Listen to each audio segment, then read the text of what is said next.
Doctor सामान्यांसाठी विघ्नहर्त्याची भूमिका पार पाडतात, त्यांच्या सुरक्षेसाठी आम्ही कटिबद्ध, सीएम एकनाथ शिंदे.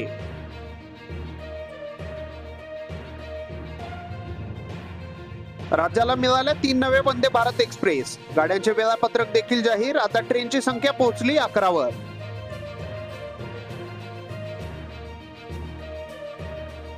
पुण्यात नेमकं काय चाललंय? मद्यधुंद कार चालकाची मंत्री चंद्रकांत पाटील यांच्या ताफ्यातील गाडीला धडक. कोथरूड पोलीस ठाण्यात गुन्हा दाखल.